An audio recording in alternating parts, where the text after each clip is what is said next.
Hi. അപ്പോൾ നമ്മുടെ ഇന്നത്തെ വീഡിയോ കുറച്ച് ലെങ്തി വീഡിയോ ആയിരിക്കും, കുറേ കാര്യങ്ങൾ പറയാനുണ്ട്. സോ ഞാൻ ഫുൾ വീഡിയോ യൂട്യൂബിൽ ഇടുന്നതായിരിക്കും. കുറഞ്ഞ ബഡ്ജറ്റിൽ മെറ്റീരിയൽസ് നോക്കുന്നവർക്ക് വേണ്ടി മാത്രമായിട്ട് ഒരു ഷോപ്പ് ഞാൻ കാണിച്ചത് ഫാഷൻ പ്ലസ്. ഇവിടെ നിങ്ങൾക്ക് കോട്ടൺ ഐറ്റംസ് ഒരു 28 രൂപ തൊട്ട് 55 രൂപ റേഞ്ചിൽ നല്ല ഐറ്റംസ് കിട്ടും. ഇതൊരു ഡീമോട്ടിവേഷൻ ഒന്നുമില്ല, എന്നാൽ നിങ്ങൾ അറിഞ്ഞിരിക്കണം ബിസിനസ് എന്താണെന്നുള്ളത്. ആരെങ്കിലും പറഞ്ഞിട്ട് നമ്മൾ ഒരിക്കലും ചെയ്യാത്തത് ഒരു 10,000 രൂപയ്ക്കോ 20,000 രൂപയ്ക്കോ ഇവിടെ നിന്ന് പർച്ചേസ് ചെയ്തിട്ട് നിങ്ങൾക്ക് സാധനങ്ങൾ കൊണ്ടുപോകാൻ പറ്റും എന്നാൽ നിങ്ങൾക്ക് അവിടെ ചെന്ന് ലാഭം ഉണ്ടാക്കാൻ പറ്റുമോ? പറ്റും. ഒന്നാമത്തെ കാര്യം, 10,000 രൂപയ്ക്ക് പർച്ചേസ് ചെയ്യുന്നവർ എന്തായിരിക്കും ഉദ്ദേശിക്കുന്നത്? കുറഞ്ഞ ബഡ്ജറ്റിൽ ഒരുപാട് ഐറ്റംസ് എടുത്ത് നമ്മുടെ നാട്ടിൽ കൊണ്ടുവന്ന് വിൽക്കാനായിരിക്കും. നമ്മുടെ നാട്ടിൽ വിറ്റ് പോകുന്ന ഐറ്റംസ് ഒരു 150 to 200 എന്തായാലും റേഞ്ച് വരും. 200 × 50 10,000. ഓക്കെ, 50 ഐറ്റം എനിക്ക് കിട്ടുമെന്ന് വിചാരിക്കും. 50 ഐറ്റം നിങ്ങൾക്ക് കിട്ടുമോ? കിട്ടില്ല.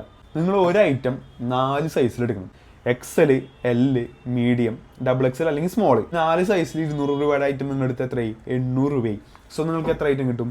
50 കിട്ടില്ല. ഒരു 12, 10 വേണ്ട 11 ഐറ്റം കിട്ടി നിങ്ങൾ വിചാരിച്ചോ? 1.5 ദിവസം ട്രാവൽ ചെയ്ത് നിങ്ങൾക്ക് ഇങ്ങോട്ട് എത്താൻ എത്ര ചിലവുണ്ടാവും? മിനിമം ഒരു 1000 രൂപ. റൂമിന് ലേഡീസ് ഒക്കെ ആണെങ്കിൽ കുഴപ്പമില്ലാത്ത റൂമിന് ഒരു 1000 രൂപ. ആൻഡ് ഫുഡിന് 500. സോ നിങ്ങൾക്ക് ഫസ്റ്റ് ദിവസം ഇവിടെ വന്നത്തെ ദിവസത്തെ ചിലവ് എന്ന് പറഞ്ഞു കഴിഞ്ഞാൽ 2500 രൂപ. 3 ദിവസം വേണം. അപ്പോൾ 5500 രൂപ വഴിക്ക് പോയോ? തിരിച്ചു പോകാനായിട്ട് ഒരു 1000. അപ്പോൾ എത്രയായി? 6500. വേണ്ട ഒരു 7000 രൂപയ്ക്ക് വരും.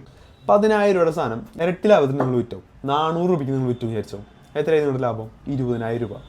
സോ ഇവിടെ നിന്ന് വന്നിട്ട് നിങ്ങളുടെ ചിലവ് എത്രയാണ്? 17,000 രൂപ. സോ അവിടുത്തെ പ്രോഫിറ്റ് 3000 രൂപ. മിനിമം ഒരു 50,000 രൂപയ്ക്കാണ് നിങ്ങൾ ഇവിടുന്ന് പർച്ചേസ് ചെയ്യുന്നില്ലെങ്കിൽ വരുന്നത് വൻ നഷ്ടം.